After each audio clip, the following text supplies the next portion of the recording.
So viewers আপনারা কেমন আছেন বন্ধুগণ, আজ আমি অ্যান্ড্রয়েড ফোনের এমন একটা আল্টিমেট অসাম ট্রিক্স দেখাবো যে ট্রিক্সটি জানলে আপনি সত্যি অবাক হয়ে যাবেন। তো বন্ধুরা, এই ট্রিক্সটি দেখার জন্য ফুল ভিডিওটি দেখতে থাকুন। এই ট্রিক্সটির জন্য অবশ্যই আপনাকে যে কাজটি করতে হবে, আপনি চলে যাবেন আপনার ফোনের সেটিংস অপশন থেকে যাওয়ার পর একটি স্ক্রল ডাউন করে দেখবেন আপনার ফোনে অ্যাডিশনাল সেটিংস নামে একটা অপশন আছে। জাস্ট সেখানে ক্লিক করুন। ক্লিক করে দেওয়ার পর আপনি অ্যাডিশনাল সেটিংস আসার পর 4 নম্বর অপশন দেখতে পাচ্ছেন সেফটি অ্যান্ড প্রাইভেসি। এখানে একটা ক্লিক করে দেওয়ার পর আপনার সামনে এরকম একটা ইন্টারফেস চলে আসবে। জাস্ট এখন আপনাকে যে কাজটি করতে হবে, এখানে দেখতে পাচ্ছেন স্ক্রল ডাউন করার পর স্ক্রিন পিনিং। তো এইটার কাজ দেখলে আপনি সত্যি অবাক হয়ে যাবেন। তো ফার্স্টে এইটার কাজ সম্পর্কে আমি বলে নেই। তো অনেক সময় আপনাদের ফোনটা বাচ্চাদের হাতে দিয়ে যান, অনেক সময় বাচ্চারা অনেক সময় কান্নাকাটি করে আপনার ফোনটা নিয়ে নেয়, এমনকি আপনার ফোনটা অনেক সময় অন্য মানুষের হাতে চলে যায়। সেক্ষেত্রে আপনার বন্ধুবান্ধবরা যদি অনেক সময় আপনার ফোনটা নেয়, কিন্তু সেক্ষেত্রে আপনার লকটাও যদি তারা জানে, তাহলে এই ট্রিক্সটির মাধ্যমে আপনার ফোনে কোনো প্রকার তারা কিছু করতে পারবে না বা কোনো কাজ করতে পারবে না। তো আপনারা এই ট্রিক্সটির মাধ্যমে আপনাদের ফোনের যে কোনো একটা অ্যাপস লক করে রাখতে পারবেন বা স্ক্রিন লক করে রাখতে পারবেন, যে লকটার মাধ্যমে আপনারা শুধুমাত্র ওই অ্যাপসটাই কাজ করবে, এমনকি অন্য কোনো অ্যাপস কাজ করবে না।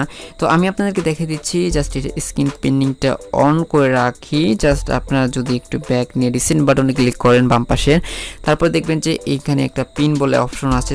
জাস্ট আমি অন্য একটা অ্যাপতে দেখাই, প্লে স্টোরতে যদি আমি ক্লিক করি, জাস্ট আপনার ফোনে শুধুমাত্র প্লে স্টোরতেই তারা চালাতে পারবে। যে ঢুকবে আপনার ফোনের লকটা, হোম লকটা জানলে পরেও কিন্তু কোনো সমস্যা নেই। জাস্ট আমি যদি প্লে স্টোরতে, আপনি লাস্টে যে অ্যাপসটা অন করবেন সেই অ্যাপসটাই আপনার এখানে পিন দেখাবে।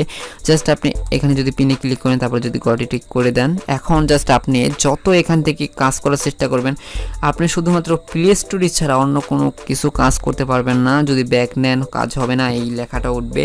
যদি আপনি ব্যাক নেন, তারপরে হোম বাটনে ক্লিক করেন বা বাটন ক্লিক করেন, ভলিউম বাটন, পাওয়ার বাটন, আপনি যে বাটনে ক্লিক করেন না কেন, শুধুমাত্র আপনার প্লে স্টোরে কাজ করবে, আর কোনো বাটন আপনার কাজ করবে না। তো এই ক্ষেত্রে আপনি কিন্তু আপনার ফোনে শুধুমাত্র এই অ্যাপসটাই চালাতে পারবেন, আর কোনো কিছু চালাতে পারবেন না। ঠিক এভাবে আপনি যদি আপনার কোনো ফ্রেন্ডদের কাছে এভাবে করে দেন, তারা কিন্তু অবশ্যই বিরক্ত হয়ে যাবে, কোনো কিছু চালাতে না পেরে আপনার ফোনটা আপনার কাছে দিয়ে দেবে।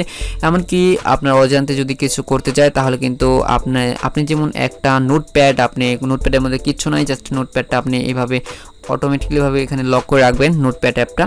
তারপরে কিন্তু তারা নোটপ্যাডে ঘোরাঘুরি করবে, কিন্তু আর কিছু করতে পারবে না বা আর কোনো কিছু দেখতে পারবে না, শুধুমাত্র ওইটাই দেখতে পারবে। ঠিক এইভাবে আমি যেমন প্লে স্টোরতে রেখেছি।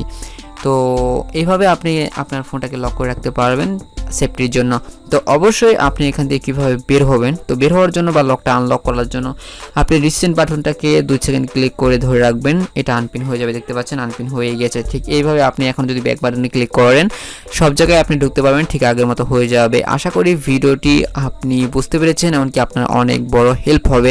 ভিউয়ার্স, ভিডিওটি ভালো লাগলে আমাদের চ্যানেলটিকে সাবস্ক্রাইব করুন, নোটিফিকেশন বেল আইকনটি অন করুন, আর অবশ্যই আমাদের ভিডিওতে লাইক কমেন্ট শেয়ার করতে ভুলবেন না। দেখা হবে পরবর্তী ভিডিওতে। তত পর্যন্ত ভালো থাকুন, সুস্থ থাকুন।